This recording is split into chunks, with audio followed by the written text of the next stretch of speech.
Welcome back to the Cloud Native Telco Summit, part of our DSP Leaders coverage. A time now for our live Q&A show. I'm Guy Daniels, and this is the first of 3 Q&A shows. We have another one tomorrow, then the final show on Thursday. It's your chance to ask your Cloud Native questions to our guests. Now, earlier today, we held a panel discussion that looked at how to fast-track the transition to a cloud-native telco. We've already received a lot of questions from you, but if you haven't yet sent in one, then please do so now using the Q&A form on the website. Let's now meet our guests who are eager to help with all of your questions. And joining us live on the programme today are Partha Sitala, who is President of the Cloud Business Unit at Rakuten Symphony, Matt Halligan, who is Chief Technology Officer for Optiva, Peter Verndl, who is Senior Expert Deployment Architectures for Ericsson, and Matthias Fridström, who is Vice President and Chief Evangelist at Arelion. Hello everyone, it's good to see you all and welcome back, and let's get straight into the audience's questions. Now, before we get into detailed ones, we really do have to address this issue about cloud native awareness. And Partha, let me address this to you first, because I'm afraid yet again for another year there's still confusion about this. And I think it's becoming a problem here. So take this viewer question we've got in, for example. And the question is, by cloud native, do you mean put the telco on AWS, Google or Azure? I mean, that's the question. We can't really ignore this. So what can we do to better educate and inform the whole industry, Partha? Yeah, I think this is an incredibly important question to ask, because the answer to this would determine vendor selection. It determines how somebody calculates the TCO while they're rolling out cloud native solutions. So it's actually unfortunate that, cloud native and cloud share the same word root. I mean, it's almost like, way back when the programming languages Java and JavaScript shared the same word root, but they were not, there was no, relation between each of them at all whatsoever, right? So similarly, cloud native and cloud, unfortunately, they share the same word root, but they actually mean completely different things. So let's start with cloud first, right? So cloud essentially means the ability for somebody to programmatically increase the amount of compute and memory capacity or storage capacity that they're consuming and pay for that capacity based on the usage, right?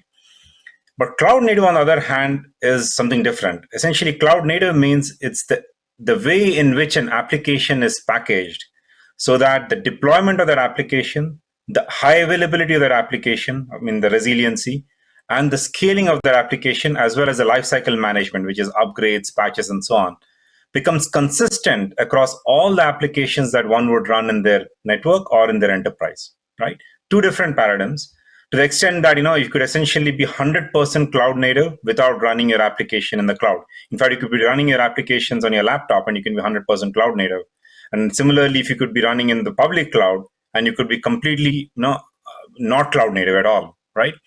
So I think the way to look at cloud native is, as I said, it's an application design and deployment and management framework. Today, when people use the word cloud native, typically it essentially means Kubernetes. There are several competing cloud native platforms out there, like Mesos and so on. But the gold standard these days is Kubernetes. And basically, it's an opinionated stack that forces how vendors build their application. It forces how operators deploy those applications and manage their lifecycle.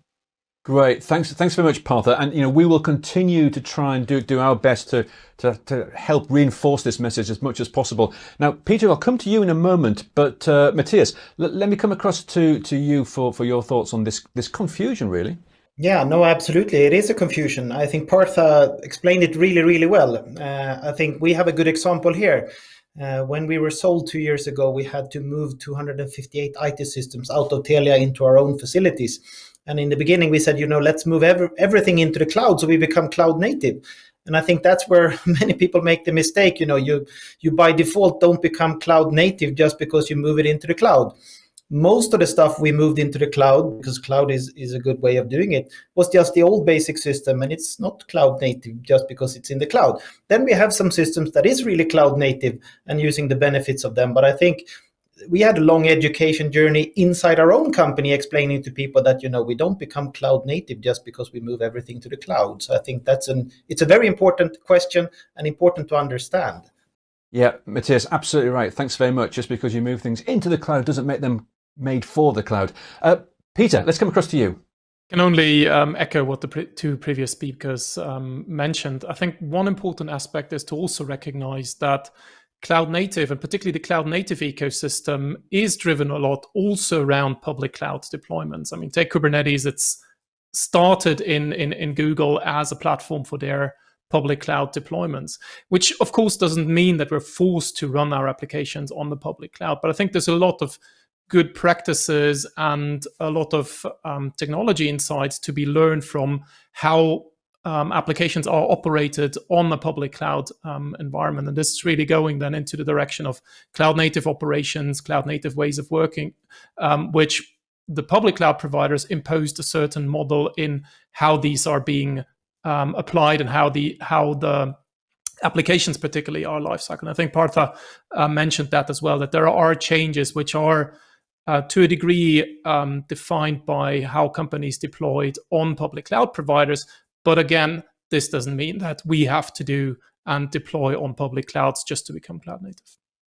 No, absolutely right. Thanks very much for those comments, Peter. And Matt, let's come across to you for your thoughts on cloud and cloud native. Yeah, so it might sound a little bit ironic, but from our perspective in Optiva, a cloud native solution is actually cloud agnostic. And what we mean by that is you should be capable with your application to run on a private cloud or a public cloud, and different flavors, as some of the other panelists have said, of that cloud implementation. And you need to start with understanding the business needs of the operator, because in some scenarios there's advantages and disadvantages to a public cloud environment, and in other scenarios there's advantages and disadvantages to a private cloud environment.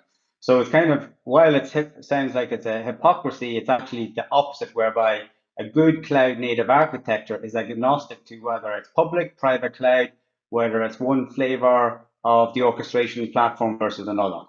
Great, thanks very much indeed, Matt. We've got a poll we ask every single year on our summits, and we'll get to that in a short while. But I am thinking now, maybe one of the challenges to cloud native adoption we should add to that is just knowledge and understanding of what exactly cloud native is. Anyway, we will no doubt have this conversation over the next 2 days as well. But I do want to move on because we've got another great question in here. It's a nice counter to our panel on the need to fast track cloud native. And the viewer question asks, in times of high interest rates, telcos and investors need very high return on investment from all network investments.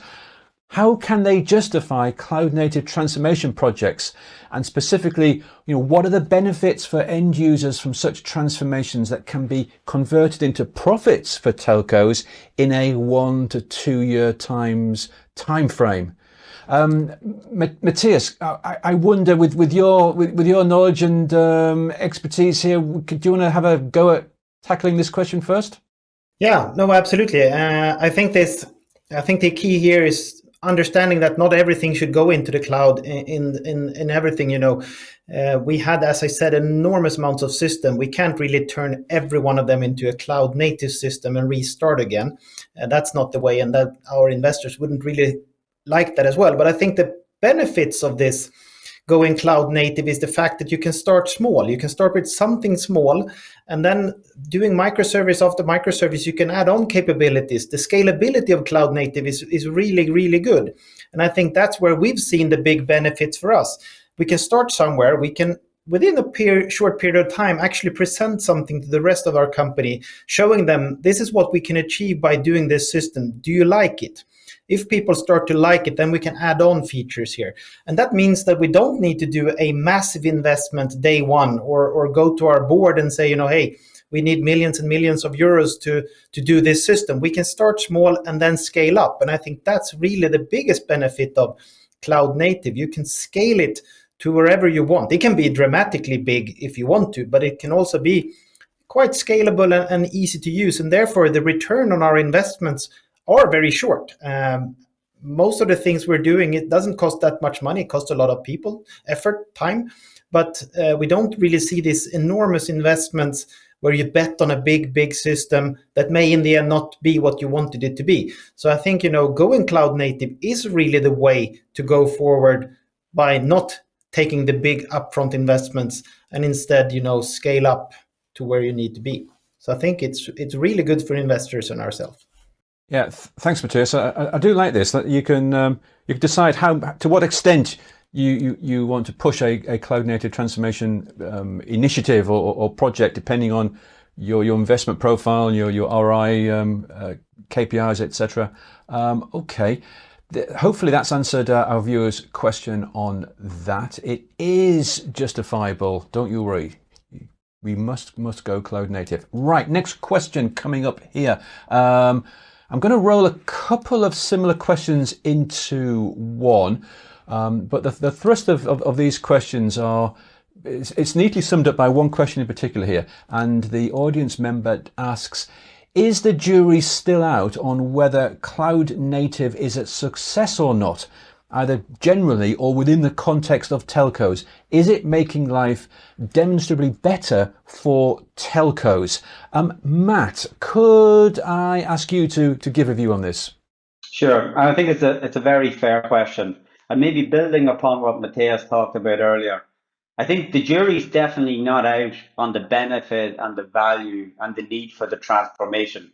I think where there is a frustration and sometimes I think a misdirection is on the timing and a frustration on the pace that it's going at and the investment that's needed to get that return. And at what point in the journey does the realization of that actual return happen? And in a minute, I'll talk about some real practical cases because I think it's worthwhile grounding these discussions, taking it out of the theory and putting some real kind of use cases in place. But some of the frustrations I have seen and we have seen in Optiva, the first one is the assumption that this is purely a technology transformation. Yes, it's a significant technology transformation on the application side, as Partha talked about earlier, the difference between and the misunderstanding of cloud versus cloud native. But there's a lack of appreciation that it's more than a technology transformation. It's also needed a transformation by the operator around our organization, around their skill set, around the maturity of understanding what it means to bring cloud native solutions into their ecosystem and help support and manage their ecosystem itself. So that has been a point of frustration. I think another thing that has maybe created some skepticism on the return of the investment has been a responsibility that lies more with the application vendors, whereby several application vendors have fallen into this challenge, which is to really move their applications to cloud native is a significant evolution or even a revolution, which comes with a large investment. They may be reluctant to do that investment in the short to medium term. So they put a sticker, for want of a better word, on their application and drop it into the cloud and say that's cloud native. Of course, what that means is you don't realize the true potential and the value that a cloud native solution brings. And it falls short of the expectations that they have given to the operator and the operator has built their business case on.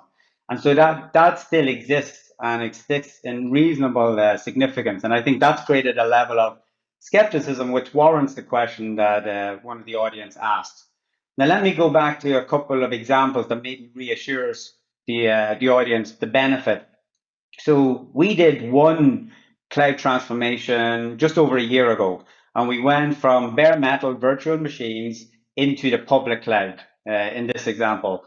The year prior, our velocity for delivering feature releases, which was very hindered by the ability to get through the operator staging, pre-production, production system in a fast pace, was 3 feature releases in the year. Roll on to when we did our upgrade into the cloud native solution on a cloud ecosystem.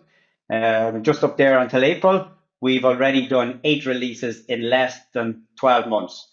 2 things: faster time to market, which gives you a benefit, very hard sometimes to make tangible on the top line, but also faster time to market in terms of OpEx, in terms of rolling out those upgrades, which I think Partha talked about in some of his discussion around cloud native versus cloud. Fascinating. Thanks very much for those insights, Matt. And, it is a shame that sometimes still telcos are kind of, taking a bet on application solutions that just kind of falling short, and they shouldn't be. Absolutely fascinating, this. And a lot of our questions are all interrelated, as was really demonstrated there. Right, time to check in on this audience poll that I mentioned earlier. We have one every year for the Cloud Native Telco Summit.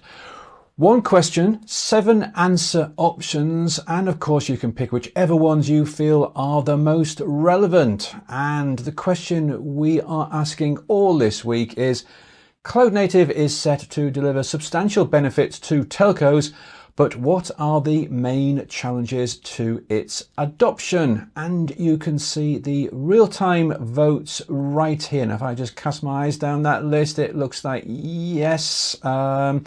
Lack of internal skills is certainly identified as a big challenge, but interestingly also is the need to retain legacy systems and apps or functions. Well, I can see that the good news, at least from this poll, is insufficient support from the senior executive team is at a very low number. So at least that's an encouragement.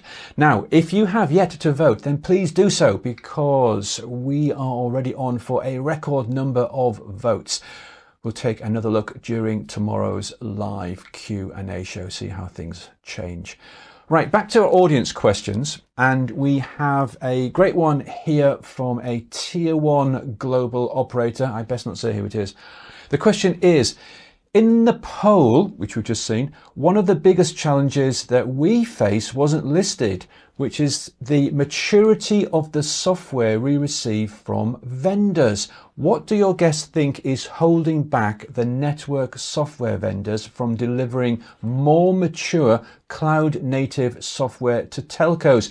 And just to help, he also goes on in his question to give an example, and he says, the use of legacy day one management and configuration techniques, for example, which impacts how we can automate lifecycle management activities such as rollouts and upgrades.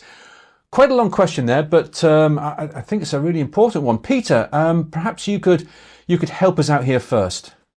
Yeah, sure. I'll try to. I mean, of course, what we have to see is that maturity of software has many different aspects. So it's extremely good to have an example I can a bit elaborate upon. I think it was about configuration, day 0, day 1 configuration of the applications.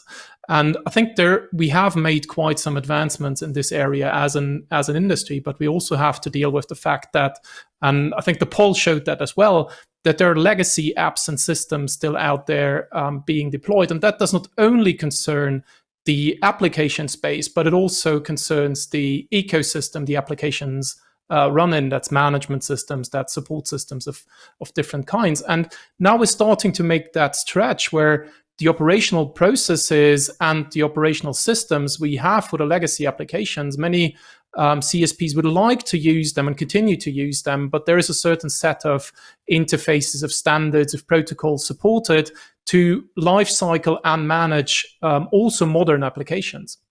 And at the same time, we see quite a number of tier 1s running ahead saying that they have updated their processes, they have updated some of their tooling, and they would actually like to benefit more and leverage their changes in their processes with the applications we as an industry deliver into their networks. And this is really where we see that the clash of having to support customers or CSPs which remain on or which currently still have legacy ecosystems or ecosystems adhering to all the standards, and at the same time also supplying new software vendor or new CSPs with advanced management capabilities. And I think we need to get that transformation going, both from us as a software supplier side to find an efficient way to manage and handle this type of a stretch we have in our customer base at the moment.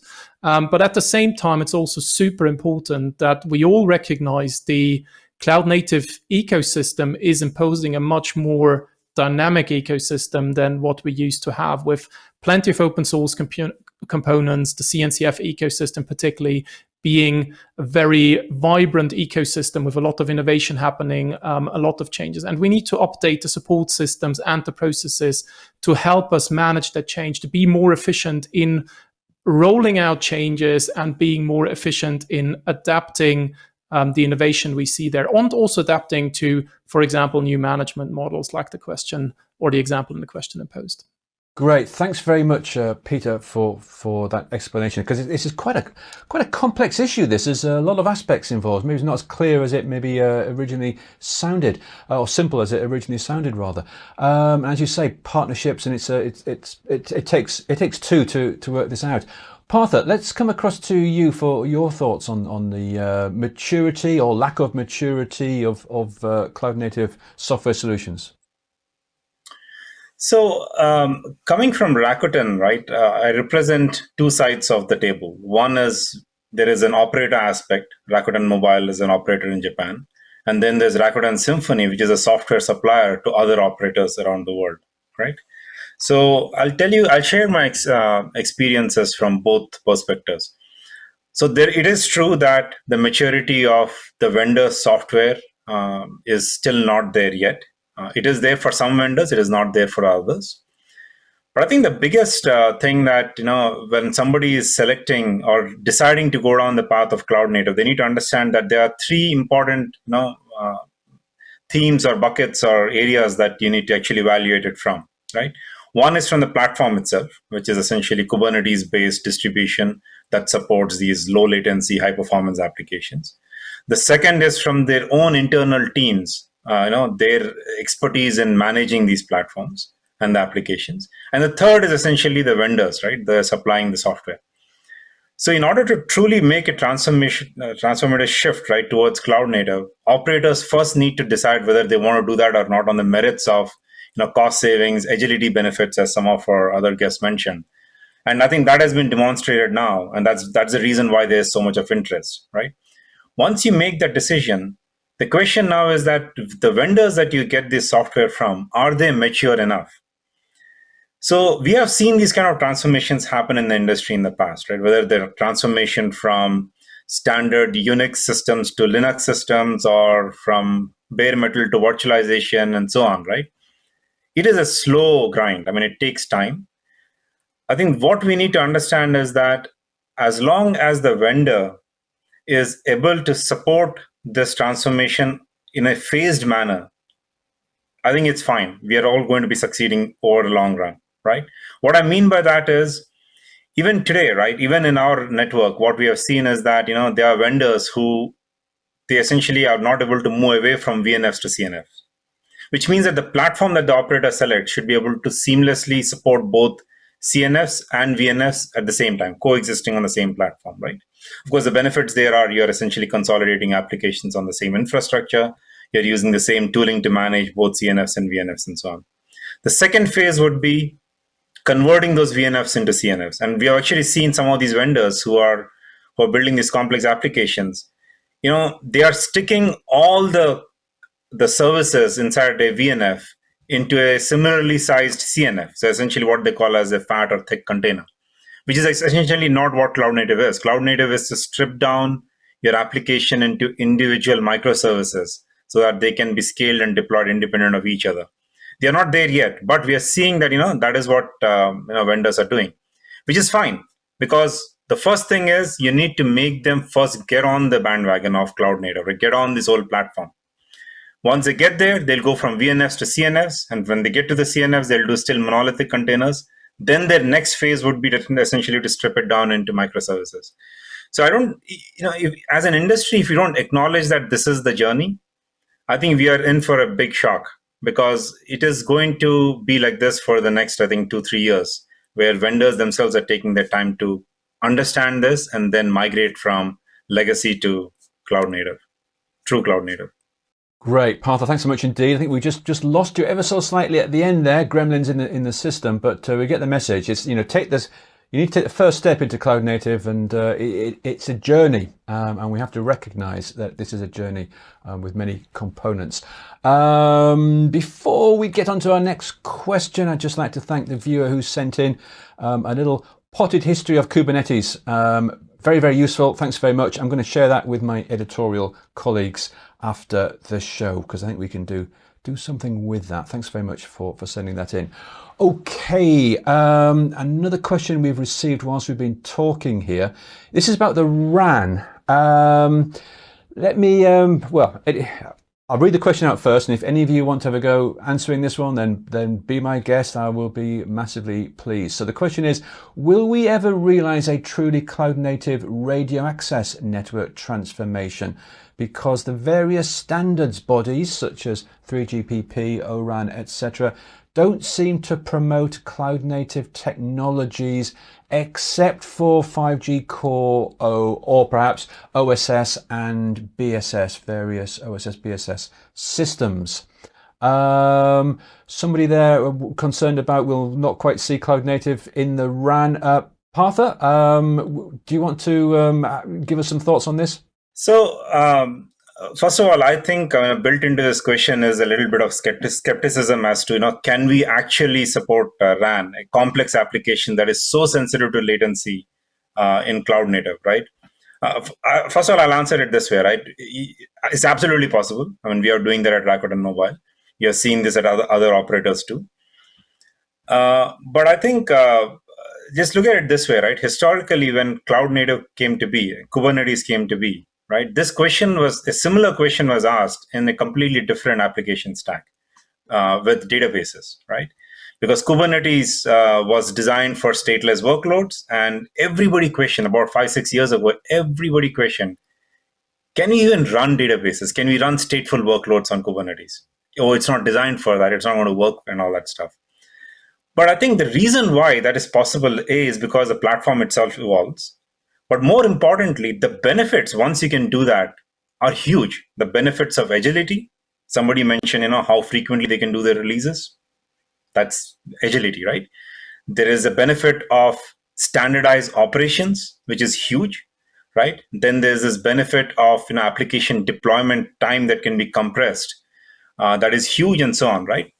Now, the question here is that will Kubernetes or cloud native essentially evolve, the technology itself evolve to support these complex applications? The answer to that is yes, but there is still some skepticism because people have not really seen too many examples of that yet. But like with any emerging technologies, there will be early adopters that will prove that it can be done, and we have shown that, of course, with Rakuten. But to me, it's a given that RAN will go down the path of cloud native. 3GPP, the standards itself will also evolve over time. And the primary motivation for that is simplicity, the benefits that it delivers, simplicity, agility, and cost saving. That is the reason why I'm very, very confident that RAN will go down the path of cloud native. That's great to hear, Partha. Thanks very much indeed. Very positive statement there. Thank you very much. Okay, let's have a quick look what else has come in from the audience. Matt, I think there's a question here we can put to you, hopefully, and that is making a product cloud agnostic is difficult, but making a whole telco cloud agnostic is surely close to impossible. How on earth do we achieve something like this? And I think this question has probably come in from your answer earlier, where you were talking about cloud native being cloud agnostic. Okay, well, so let me flip it around a little bit and go with the reverse of making the telco cloud agnostic or all the solutions in it is next to impossible, or I'm paraphrasing. So that's not the goal. The goal is to get standardization. Okay, and normalization, because I think, as Partha mentioned, one of the big value propositions here that builds upon simplicity and agility is standardization of the actual ecosystem itself. So if, as an example, you go and deploy cloud native solutions that are truly cloud native, in 5 different target cloud environments, clearly you haven't benefited from that. So you do want to get a synergy on picking 1, maybe 2 target cloud platforms, but ensuring and driving that your actual vendor applications are actually cloud agnostic, so that if you want to move your workloads from one target platform to the other for that application, it can move seamlessly.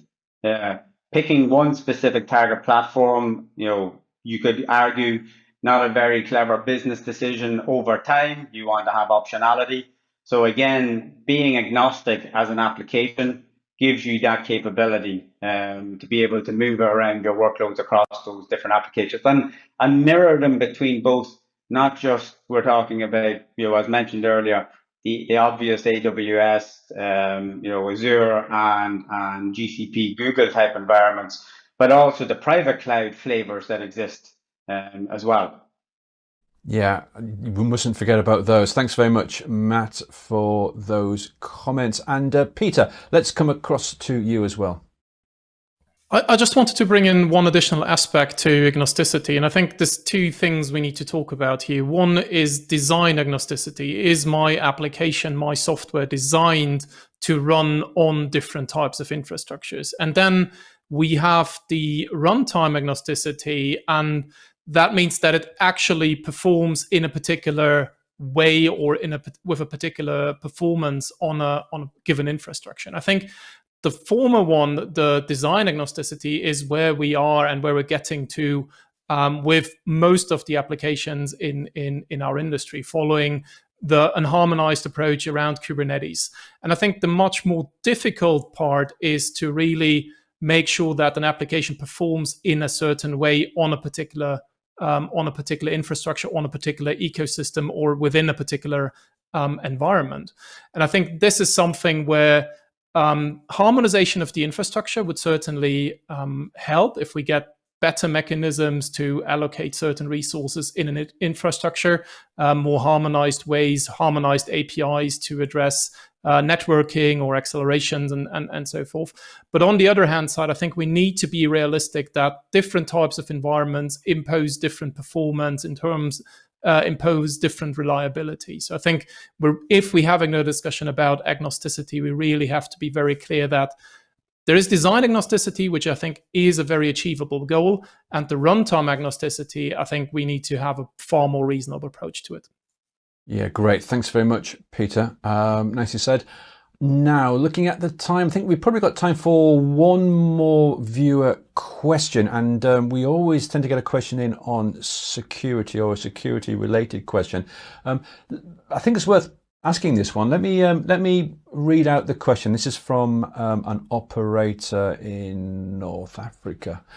What is the threat landscape and the cybersecurity challenges in moving towards the full cloud native telco? So, are there any specific security differences, new challenges that cloud native introduces or makes life slightly easier for operators? Any thoughts from any of our guests about any of the threat and security implications, if any, of moving towards the full cloud native telco? Peter, thanks very much. Let's come across to you. I'll give it a try. I'm certainly not a security expert, but I think what we've seen and what I've seen in my experience dealing a lot with operations and lifecycle of cloud native applications is one of the major benefits we get from cloud native applications and cloud native ways of working is to have a more efficient software delivery process to respond to security threats. We're dealing with a huge ecosystem of software, which we get from many different sources, open source, a lot of open source software as well. And we've seen in the last few years that we have impacts also on fairly established open source projects like what we've seen with Log4j, for example. And this affects not only cloud native software, but any type of software where these projects are being used. But the major benefit we get in cloud native software and having adopted a cloud native ways of working is that we can then push security updates far more efficiently, and the whole development process, including microservices or being based on microservices, allows us to respond to these threats far more efficiently and far quicker. So I think there's really a benefit to be gained in a over and over more challenging security landscape out there. Great, thanks very much, Peter. Just reminded me, we have had a question in about microservices just a few seconds ago. We'll leave that for tomorrow, though. Matt, I'll come to you in a moment, but first, Matthias, because this is going to be our last question of the day, unfortunately. Matthias, what's your thoughts on the threat landscape of cloud native? Yeah, no, I think what Peter said was very valuable, but I would just say, security is of course paramount to whatever thing we do. But I really think that the difficulties with cloud native and going there is the much bigger ecosystem, which can be a benefit, but it can also be a problem. The more open you use, the more software you get from different sources, the more people you work with. All of that just introduces more, I wouldn't say security problems, but it introduces more ways of, your security can be beaten and going down. On the other way, you have more people to talk to, you have more companies to work with to sort of safeguard your network and your systems from all these security threats. So I would say, the old world where you work with one vendor and that was all built in-house, of course, that can't be copied here. But of course, there's so many more benefits here. But of course, security is super important. And we're spending a lot more time today realizing how secure our systems are than we did before. But also we reap the benefits of being much more scalable and cost efficient and so on. So security is going to be important, but there's also a huge ecosystem to help you with that. Great. Thanks very much, Matthias. And Matt, let's make some thoughts from you on this final question. Yeah, just building on that, I think, if you look at the history before cloud native, there was the fragmentation. And that security problem was multiplied across all the different application vendors building on different platforms, delivering on different infrastructure. So by normalizing both the infrastructure or normalizing it to or unifying it to a smaller set, and also the platform, and having the applications adhere to a conformed ecosystem, it can only help and simplify the security challenges. And I do want to iterate, and I hadn't thought about it myself, but it's a very valid point that Peter makes. The ability to actually, accelerate the life cycle of the software and introduce those solutions to the threats, which is a moving target, probably also not justifies, but basically pronounces the value of the cloud native architecture. Great, thanks very much indeed, Matt. Now, do we have any more comments on this question? Otherwise, we are going to leave it for today. I think in that case, we will leave it for today because we are at the end of the show. We're out of time, unfortunately. Thank you so much to all of our guests who joined us for this live program. Rather, apologies, there's been a few gremlins in the show today. Hopefully that hasn't spoilt your enjoyment. Now, do remember to send in your questions for tomorrow's live Q&A show as soon as you can. Don't leave it too late, please. And also, don't forget to download our exclusive Cloud Native report from my colleague Ray Lemaitre, and that's available to everyone who has registered for this event. Now, here's the agenda for tomorrow, day 2 of the summit. We have a panel discussion for you on cloud native application development. Plus, we have a fascinating interview with Philippe Ensage of Orange. Until then, thank you for watching and goodbye.